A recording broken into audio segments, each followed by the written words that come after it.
Kita berdoa. Damai sejahtera Allah yang melampaui segala akal, itulah yang memelihara hati juga pikiranmu di dalam Kristus Yesus Tuhan kita. Amin.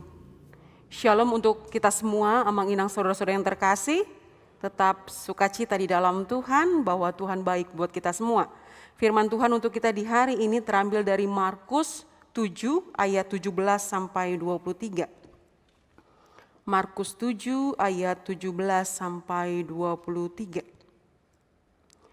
Sesudah ia masuk ke sebuah rumah untuk menyingkir dari orang banyak, murid-muridnya bertanya kepadanya tentang arti perumpamaan itu. Maka jawabnya, "Apakah kamu juga tidak dapat memahaminya? Tidak tahukah kamu bahwa segala sesuatu yang dari luar yang masuk ke dalam seseorang tidak dapat menajiskannya? Karena bukan masuk ke dalam hati, tetapi ke dalam perutnya, lalu dibuang di jamban. Dengan demikian ia mengatakan semua makanan halal." Katanya lagi, "Apa yang keluar dari seseorang itulah yang menajiskannya. Sebab dari hati orang timbul segala pikiran jahat, percabulan, pencurian, pembunuhan, perzinahan, keserakahan, kejahatan, kelicikan, hawa nafsu, iri hati, hujat, kesombongan, kebebalan. Semua hal-hal jahat ini timbul dari dalam dan menajiskan orang." Demikian pembacaan firman Tuhan. Bapak Ibu Saudara-saudara yang terkasih, kalau saya menyebut Adolf Hitler, seseorang kebangsaan Austria yang luar biasa kejamnya. Kalau mengingat Adolf Hitler adalah ingatan tentang pembunuhan massal 11 juta orang dan 6 juta diantaranya orang Yahudi. Sulit untuk tidak membayangkan kekejaman dari Adolf Hitler ketika kita mendengar namanya. Tetapi kita mau lihat, Bapak Ibu Saudara-saudara yang terkasih, akar kekejaman dari Adolf Hitler. Secara finansial, Adolf Hitler ini lahir dengan anak yang cukup. Bahkan lebih, kenapa? Karena bapaknya Alois Hitler adalah petugas bea cukai. Ibunya memang berasal dari petani miskin, tetapi kehidupan ekonomi mereka cukup. Alois Hitler, ayah dari Adolf Hitler, adalah seseorang yang pemarah, otoriter, sombong, dan karakternya mendominasi. Sehingga ketika Adolf Hitler tidak melakukan apa yang diperintahkan oleh bapaknya, yang terjadi adalah pukulan-pukulan. Ada sebuah sumber yang mengatakan Hitler pernah bercerita seperti ini. Dia baca buku dan menyimpulkan, pria pemberani tidak akan menunjukkan tanda-tanda kesakitan. Dan Hitler memutuskan tidak akan mengeluarkan suara apapun meski dia dipukuli. Sehingga ada satu kali dia dipukuli amat sangat keras oleh bapaknya, dan dia hitung itu sebanyak 32 kali. Dan setelah itu dia bilang, "Saya dipukuli 32 kali dan saya tidak menangis, maka saya pria pemberani." Itulah Adolf Hitler yang karakter kejam bapaknya turun ke dalam Adolf Hitler. Dan pada satu kali ketika ia dihina oleh seorang Yahudi ketika nilai jelek, ada kebencian yang amat sangat yang tertanam di hatinya, dan ia bercita-cita, saya akan berhasil, saya akan menjadi pemimpin, dan cita-cita pertama saya adalah membunuh orang Yahudi. Dan benarlah Bapak Ibu Saudara-saudara yang terkasih, ketika ia menjadi pemimpin Nazi di Jerman, ia melakukan pembunuhan terhadap 11 juta orang, termasuk di dalamnya 6 juta orang Yahudi. Termasuk di dalamnya ia menyuntik mati orang-orang yang cacat fisik. Itulah Adolf Hitler yang dididik oleh seorang ayah yang kejam. Dan pada akhirnya kita tahu sampai detik ini tidak akan terlupakan pembantaian massal jutaan orang Yahudi. Satu lagi tokoh tentang Stalin. Siapa Stalin? Stalin mempunyai bapak yang kejam, tetapi mamanya biarkan penindasan itu. mamanya membiarkan Stalin dipukuli nggak apa-apa. Apa yang terjadi dengan Stalin? Satu kelebihan dari mamanya adalah suka nyanyi. Sehingga Stalin lambat laun pun suka nyanyi. Ketika mamanya bilang masuklah sekolah teologi, Stalin mau. Adakah nyanyi di situ? Ada. Makanya masuk ke sekolah teologi. Tetapi Bapak, Ibu, saudara-saudara yang terkasih, yang tertanam di hati itu tidak mungkin hilang.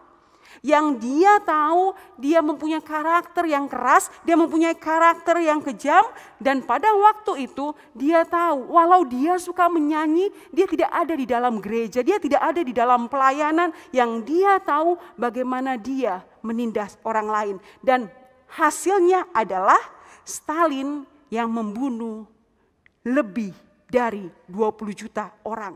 Tetapi Bapak Ibu saudara-saudara yang terkasih, kalau Hitler membunuh orang lain dan orang Yahudi lebih banyak, Stalin malah membunuh bangsanya sendiri. Sekali Stalin berpidato, sebelum pidato semua orang bertepuk tangan. Hampir 10 menit tepuk tangannya tidak berhenti. Stalin dengan bahagia mendengar tepuk tangan itu.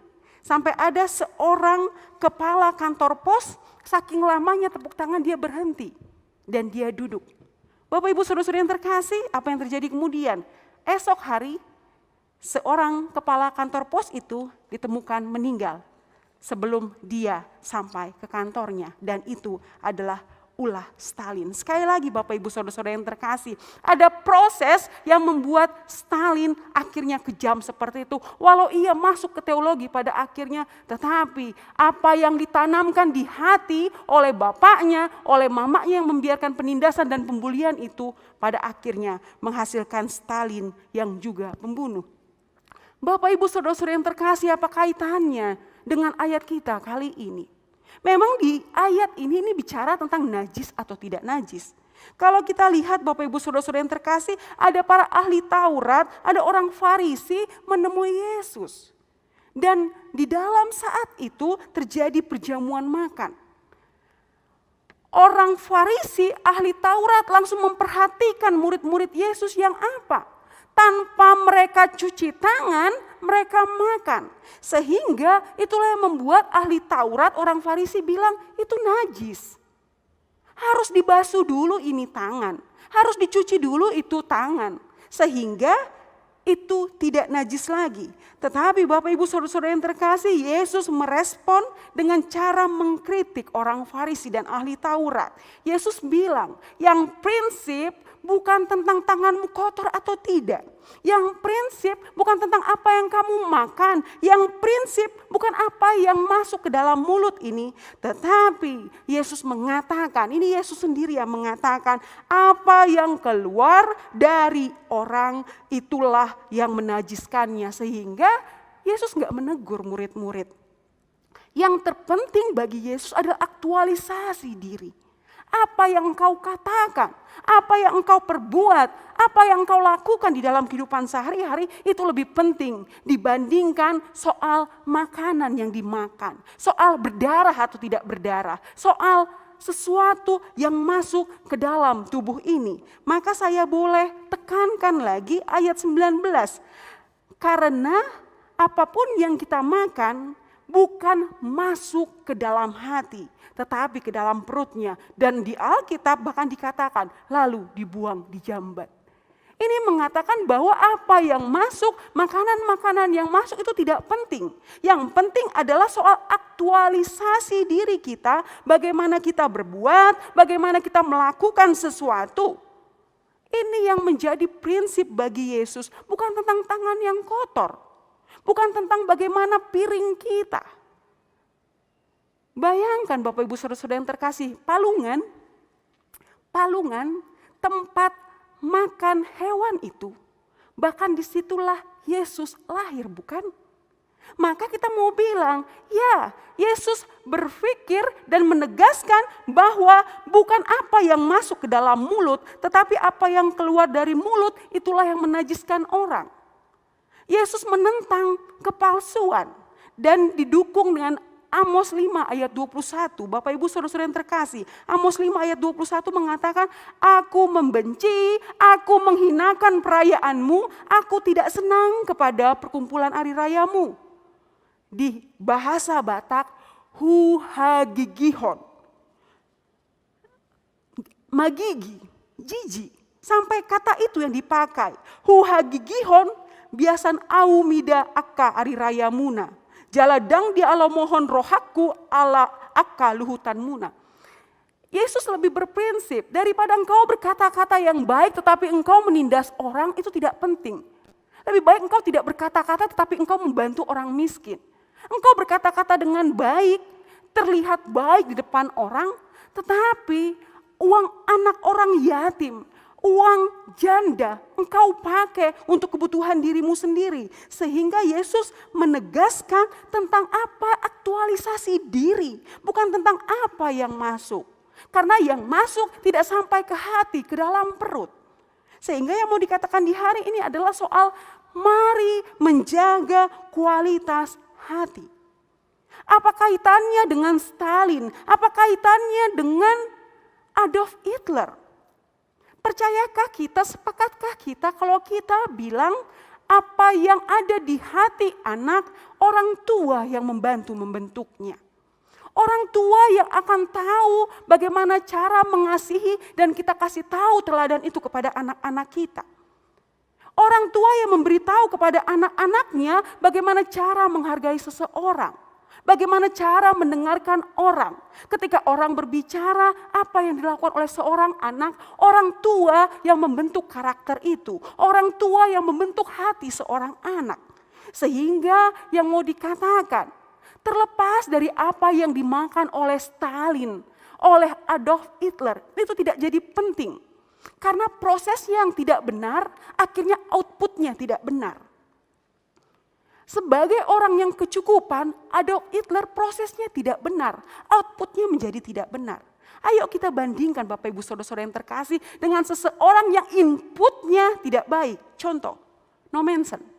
Apa yang dimakan no mention di hari-hari? Kacang polong. Kalau ada daging, rusa yang udah mati. Selama berbulan-bulan ditahan. Untuk apa? Makan setiap hari. Inputnya makanannya tidak baik. Tetapi dia diproses dengan baik oleh keluarga yang baik. Jadilah no mention yang boleh mengabarkan Injil di Tanah Batak.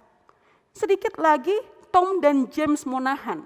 Siapa mereka? Mereka adalah anak orang miskin, saking miskinnya dimasukkan mamanya ke panti asuhan. Di dalam panti asuhan ada didikan bahwa Allah mengasihi, perhatikan sesamamu, peduli terhadap sesamamu. Dan di panti asuhan diajarkan tentang bagaimana Allah bekerja sampai detik ini. Maka Tom dan James Monahan adalah remaja yang terus bekerja. Demi apa? Demi kami saling membantu di panti asuhan. Demi kami saling peduli di panti asuhan. Demi kasih. Muncullah dan berkembanglah Tom dan James Monahan. Mereka jadi loper koran, mereka jadi OB, menjadi tukang sapu jalanan. Pada akhirnya mereka juga mencari resep bagaimana menjual ayam goreng. Ternyata gagal, nggak enak. Tiba-tiba mereka punya kepikiran, ini musim dingin di tempat kita. Ayo kita menyajikan makanan yang panas yang dibutuhkan orang pada saat itu. Bukan tentang enaknya, tetapi bagaimana yang panas bisa menghangatkan tubuh. Itulah pada akhirnya mereka berpikir dan mencoba resep yang baik tentang pizza. Dan pada akhirnya kita kenal itu dengan Domino Pizza. Kenapa dinamakan Domino? Punyanya Tuhan. Mereka percaya apa yang mereka lakukan dan pada akhirnya berhasil itu punyanya Tuhan. Dan sampai detik ini Bapak Ibu Saudara-saudara yang terkasih, apa yang kita beli di Domino Pizza itu disalurkan untuk gereja-gereja, untuk yayasan-yayasan yang membutuhkan bantuan sesama kita. Sehingga kita mau bilang lagi bukan tentang apa yang saya makan, dari restoran mana yang kita makan, bukan tentang anak-anak kita makan apa, bukan. Bukan juga tentang sekolahnya di mana, bukan juga. Tetapi ini tentang bagaimana proses di dalam keluarga, proses di dalam pergaulan. Maka dikatakan harus jaga hati, jangan kau nodai. Sering kita bilang seperti itu kan, jagalah hati, jangan kau nodai. Dan orang tua punya kapasitas besar membentuk hati anak.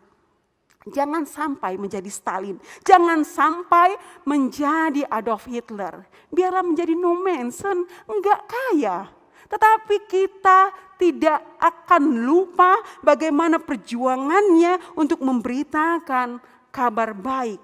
Apa yang ada di hati itu yang dijaga. Maka seturut dengan tema kita saat ini, Tuhan mengetahui isi hati kita. Di dalam keluarga Bapak Ibu Saudara-saudara yang terkasih, Tuhan tahu bagaimana Amang Inang mendidik anak-anak dengan ketulusan hati, dengan kesayangan, rasa sayang, atau dengan dulu saya ditindas, saya harus menindas. Dulu saya makannya begini, engkau harus makan begitu. Apakah itu berhasil menciptakan anak yang punya hati yang baik? Pasti tidak.